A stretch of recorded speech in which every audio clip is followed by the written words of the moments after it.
it's Charla. Welcome to my studio. And this is my reading list, my partial reading list for 2020. Why am I showing you these books? Because I purchased these, I'm pretty sure, on January 1st and had them come in the first couple of weeks of the year with the intention that this would be my reading list for the year.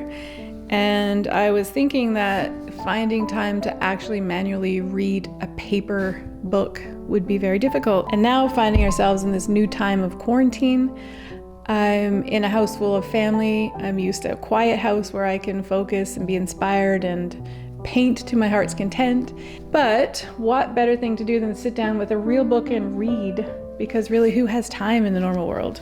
Today, while you watch me paint, I am going to read to you an excerpt from Big Magic by Elizabeth Gilbert. This is a pretty cool book. Now, I don't hold to all her philosophies or belief systems, but I think when she talks about creativity and where inspiration and ideas come from, it's really fantastic. Let's get going and I will read. I could probably just read you this entire book while I paint during quarantine. So Elizabeth Gilbert is the author of Big Magic. She also wrote a book made famous by the movie called Eat, Pray, Love. I haven't read that, but I did hear lots of things about it. But that's who she is, in case you've never heard of her. This book doesn't really have chapters, it just has sections or part. It has part 1 to 6. I'm going to read to you from part 2, which is titled Enchantment. The book again is Big Magic, Creative Living Beyond Fear. So Elizabeth Gilbert kind of talks about how ideas float around in the universe, and sometimes you have the great privilege of an idea landing on you. And if you don't act, she exclaims how we can lose ideas. Have you ever had this happen? I know I've had this happen to me. You have this great idea and then all of a sudden it's gone, and it could be that you forget the idea. You know you had one, but you forgot it. But it could also be that the inspiration to make that idea manifest has gone and you really don't care about it anymore, even though at one time you were very passionate about that very thing. These ideas kind of float around, and if they land on you and you don't take action, they pick up and they fly away and they land on somebody else. That's kind of what she talks about at the beginning of this book. But I love how she explains a phenomenon of an idea hitting you or an inspiration coming to you. And she calls it the tiger's tail. The tiger's tail, page 64 and 65. And this is the excerpt. One of the best descriptions I've ever heard of this phenomenon, that is, of ideas entering and exiting the human consciousness at whim, came from the wonderful American poet Ruth Stone. I met Stone when she was nearly 90 years old, and she regaled me with stories about her extraordinary creative process. She told me that when she was a child growing up on a farm in rural Virginia, she would be out working in the fields when she would sometimes hear a poem coming toward her, hear it rushing across the landscape at her like a galloping horse. Whenever this happened, she knew exactly what she had to do next. She would run like hell toward the house, trying to stay ahead of the poem, hoping to get a piece of paper and a pencil fast enough to catch it. That way, when the poem reached her and passed through her, she would be able to grab it and take dictation, letting the words pour forth onto the page.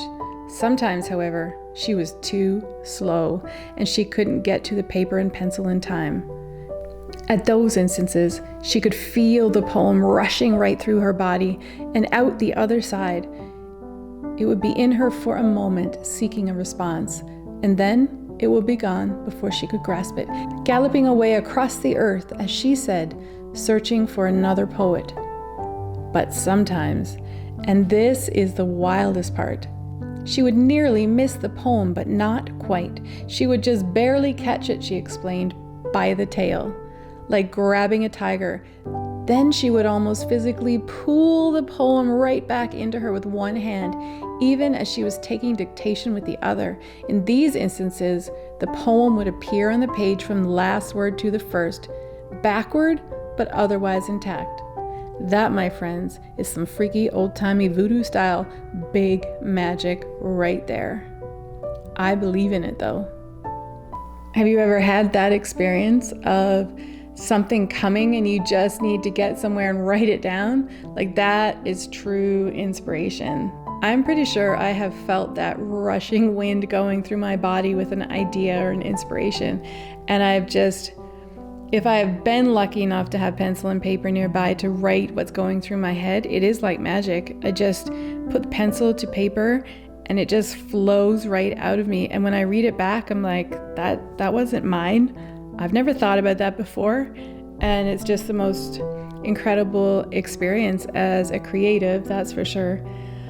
I like to think that big magic is totally explainable because I believe that I have a God who wants to talk to me and wants to share incredible things with me. And in those moments, that magic is more for me like an opening of a veil that seems so hard to grasp, but the wind blows in just the right direction and an opening occurs, and that idea is able to flow into my soul. As much as I try to make it happen, it's sometimes very difficult to really get that magic to occur. If you've never actually experienced that moment of grabbing a tiger by the tail and pulling it in to you, I would highly suggest going after that with everything that you have, because there's incredible ideas and inspirations out there in this universe that are ours to take hold of as creatives. There's ideas wanting to be manifested into our reality. We don't have to conjure them up or bring them up or create them ourselves. They actually exist and are just ready to come to us. That's why I think Elizabeth Gilbert refers to it as magic, because it's so unexplainable. Even for me, I believe it comes from God who created the earth, who created me, and I believe those ideas come down from Him and He wants to give them to us. I still know that there's such a vastness that between my understanding of who I am and who God is, it's very difficult for those ideas to get into my mind. So even though I have a belief system of where those ideas come, it still feels so magical when they actually appear. From my belief system, I can pray and I can read books, how to become closer to God. There's still these moments of pure magic where it just appears almost seemingly out of nowhere. So I believe that no matter what our belief systems are, those ideas and those moments are available to all of us. And no matter what your belief systems are, they appear like magic.